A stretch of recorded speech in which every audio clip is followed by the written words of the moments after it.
ಮದನ್ ಕನ್ನಡ ಸುಸ್ವಾಗತ. ಇಂದಿನ ವಿಷಯ ಕ್ರಿಸ್ಮಸ್ ಮರಗಳ ಸಂಪ್ರದಾಯವು ಹೇಗೆ ಪ್ರಾರಂಭವಾಯಿತು. ಕ್ರಿಸ್ಮಸ್ ಹಲವಾರು ಸಂಪ್ರದಾಯಗಳನ್ನು ಹೊಂದಿದೆ, ಅದರಲ್ಲಿ ಬಹುಶಃ ಅಲಂಕರಿಸಿದ ಮರಕ್ಕಿಂತ ಹೆಚ್ಚು ಜನಪ್ರಿಯವಾಗಿಲ್ಲ. ನಿಜವಾದ ಅಥವಾ ಕೃತಕವಾಗಿದ್ದರೂ ಕ್ರಿಸ್ಮಸ್ ಮರಗಳು ರಜಾದಿನಕ್ಕೆ ಸಮಾನಾರ್ಥಕವಾಗಿದೆ.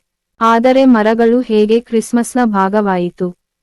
ಪ್ರಾಚೀನ ಕಾಲದಿಂದಲೂ ಮರಗಳನ್ನು ಆಚರಣೆಗಳಲ್ಲಿ ಮತ್ತು ಅಲಂಕಾರಗಳಾಗಿ ಬಳಸಲಾಗುತ್ತದೆ, ಹೀಗಾಗಿ ಆಧುನಿಕ ಕ್ರಿಸ್ಮಸ್ ವೃಕ್ಷದ ಮೂಲವನ್ನು ಚರ್ಚೆಗೆ ಮುಕ್ತಗೊಳಿಸಲಾಗಿದೆ. ಆದಾಗ್ಯೂ ಇದು ಜರ್ಮನಿಯಲ್ಲಿ ಹುಟ್ಟಿಕೊಂಡಿದೆ ಎಂದು ಹಲವರು ನಂಬುತ್ತಾರೆ. ಜರ್ಮನಿಯಲ್ಲಿ ಸುಮಾರು 723 ರಲ್ಲಿ ಇಂಗ್ಲಿಷ್ ಮಿಷನರಿ ಸೇಂಟ್ ಬೋನಿಫೇಸ್ ಥಾರ್ ಡೊನಾರ್ ದೇವರಿಗೆ ಸಮರ್ಪಿತವಾದ ಓಕ್ ಮರದಲ್ಲಿ ತ್ಯಾಗವನ್ನು ಸಿದ್ಧಪಡಿಸುತ್ತಿರುವ ಪೇಗನ್ಗಳನ್ನು ಎದುರಿಸಿದರು ಎಂದು ಹೇಳಲಾಗುತ್ತದೆ.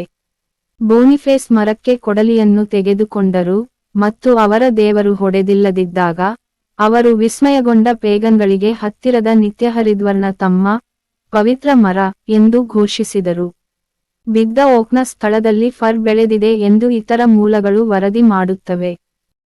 ಆ ಕಥೆ ನಿಜವೋ ಇಲ್ಲವೋ, ಜರ್ಮನಿಯಲ್ಲಿ ನಿತ್ಯಹರಿದ್ವರ್ನ ಮರಗಳು ಕ್ರಿಶ್ಚಿಯನ್ ವಿಧಿಗಳ ಭಾಗವಾಯಿತು ಮತ್ತು ಮಧ್ಯಯುಗದಲ್ಲಿ ಸ್ವರ್ಗ ಮರಗಳು ಅಲ್ಲಿ ಕಾಣಿಸಿಕೊಳ್ಳಲು ಪ್ರಾರಂಭಿಸಿದವು. ಈಡನ್ ಗಾರ್ಡನ್ ಅನ್ನು ಪ್ರತಿನಿಧಿಸುವ ಉದ್ದೇಶದಿಂದ ಈ ನಿತ್ಯಹರಿದ್ವರ್ನ ಮರಗಳನ್ನು ಸೇಬುಗಳೊಂದಿಗೆ ನೇತುಹಾಕಲಾಯಿತು ಮತ್ತು ಡಿಸೆಂಬರ್ 24 ರಂದು ಆಡಮ್ ಮತ್ತು ಈವ್ ಅವರ ಧಾರ್ಮಿಕ ಹಬ್ಬದ ದಿನದಲ್ಲಿ ಮನೆಗಳಲ್ಲಿ ಪ್ರದರ್ಶಿಸಲಾಯಿತು. ಇತರ ಅಲಂಕಾರಗಳನ್ನು ಸೇರಿಸಲಾಯಿತು. ಮಾರ್ಟಿನ್ ಲೂಥರ್ ಮೊದಲ ಬಾರಿಗೆ 16ನೇ ಶತಮಾನದಲ್ಲಿ ಮರದ ಮೇಲೆ ಬೆಳಗಿದ ಮೇಣದಬತ್ತಿಗಳನ್ನು ನೇತುಹಾಕಿದರು ಮತ್ತು ಸ್ವರ್ಗ ಮರಗಳು ಕ್ರಿಸ್ಮಸ್ ಮರಗಳಾಗಿ ವಿಕಸನಗೊಂಡವು. 19ನೇ ಶತಮಾನದ ಹೊತ್ತಿಗೆ ಕ್ರಿಸ್ಮಸ್ ಮರಗಳು ಜರ್ಮನಿಯಲ್ಲಿ ದೃಢವಾಗಿ ಸ್ಥಾಪಿತವಾದ ಸಂಪ್ರದಾಯವಾಗಿತ್ತು.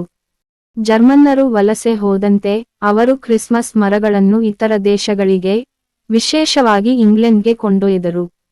ಅಲ್ಲಿ 1790 ರ ದಶಕದಲ್ಲಿ ಕಿಂಗ್ ಜಾರ್ಜ್ III ರ ಜರ್ಮನ್ ಮೂಲದ ಪತ್ನಿ ಶಾರ್ಲೆಟ್ ರಜಾದಿನಕ್ಕಾಗಿ ಮರಗಳನ್ನು ಅಲಂಕರಿಸಿದ್ದರು. ಆದಾಗ್ಯೂ ಜರ್ಮನಿಯಲ್ಲಿ ಜನಿಸಿದ ರಾಜಕುಮಾರ ಆಲ್ಬರ್ಟ್ ಮತ್ತು ಅವರ ಪತ್ನಿ ಬ್ರಿಟನ್ನ ರಾಣಿ ವಿಕ್ಟೋರಿಯಾ ಅವರು ಬ್ರಿಟಿಷರಲ್ಲಿ ಸಂಪ್ರದಾಯವನ್ನು ಜನಪ್ರಿಯಗೊಳಿಸಿದರು.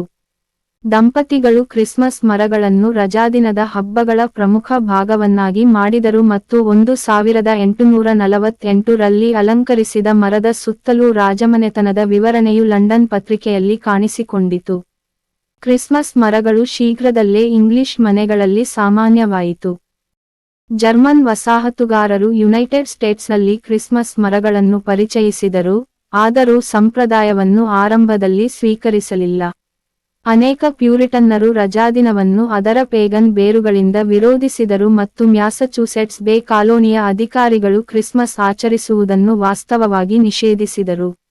ರಜೆಯ ಬಗ್ಗೆ ಅವರಿಗೆ ಇಷ್ಟವಿಲ್ಲದಿದ್ದುದರಿಂದ ಅವರು ಡಿಸೆಂಬರ್ 25 ರಂದು ತಮ್ಮ ಚರ್ಚುಗಳನ್ನು ಮುಚ್ಚಿದರು.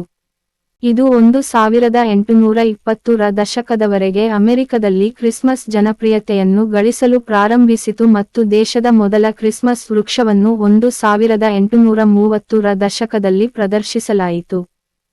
ಕ್ರಿಸ್ಮಸ್ ಟ್ರೀಯ ಜನಪ್ರಿಯತೆಯು ಪ್ರಭಾವಿ ನಿಯತಕಾಲಿಕೆ ಗೋಡೆಯಸ್ ಲೇಡೀಸ್ ಬುಕ್ನ ಸಹಾಯದಿಂದ ಹರಡಿತು. ಇದು 1850 ರಲ್ಲಿ ಬ್ರಿಟಿಷ್ ರಾಜಮನೆತನದ 1848 ರ ವಿವರಣೆಯನ್ನು ಪ್ರಕಟಿಸಿತು, ಆದರೂ ಕುಟುಂಬದ ಚಿತ್ರಣವನ್ನು ಅಮೇರಿಕನ್ ಆಗಿ ಕಾಣುವಂತೆ ಬದಲಾಯಿಸಲಾಯಿತು.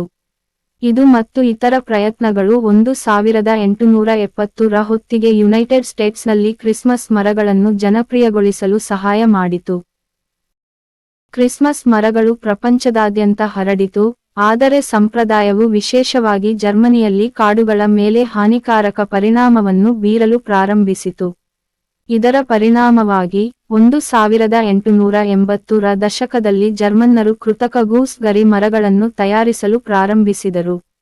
ಈ ಮರಗಳು ವಿವಿಧ ದೇಶಗಳಿಗೆ ದಾರಿ ಕಂಡುಕೊಂಡವು ಮತ್ತು ಕಾಲಾನಂತರದಲ್ಲಿ ಗೂಸ್ ಗರಿಗಳನ್ನು ಇತರ ವಸ್ತುಗಳಿಂದ ಬದಲಾಯಿಸಲಾಯಿತು.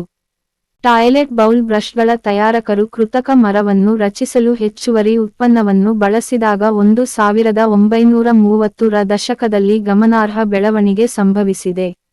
ಈ ಬ್ರಿಸ್ಟಲ್ ಮರಗಳು ಜನಪ್ರಿಯತೆಯನ್ನು ಗಳಿಸಿದವು, ಆದರೆ ನಂತರ ಅಲ್ಯೂಮಿನಿಯಂ ಮತ್ತು ನಂತರ ಪ್ಲಾಸ್ಟಿಕ್ ಆವೃತ್ತಿಗಳಿಂದ ಆಕ್ರಮಿಸಿಕೊಂಡವು. ಯುನೈಟೆಡ್ ಸ್ಟೇಟ್ಸ್ನಲ್ಲಿ 2021 ರಲ್ಲಿ ಮನೆಗಳಿಂದ ಪ್ರದರ್ಶಿಸಲಾದ 84% ಕ್ರಿಸ್ಮಸ್ ಮರಗಳು ಕೃತಕವಾಗಿದ್ದು, ಅಮೆರಿಕನ್ ಕ್ರಿಸ್ಮಸ್ ಟ್ರೀ ಅಸೋಸಿಯೇಷನ್ನ ಮಾಹಿತಿಯ ಪ್ರಕಾರ 16% ಲೈವ್ ಆಗಿವೆ. ಈ ವಿಷಯ ನಿಮಗೆ ಇಷ್ಟವಾಗಿದೆಯಾ?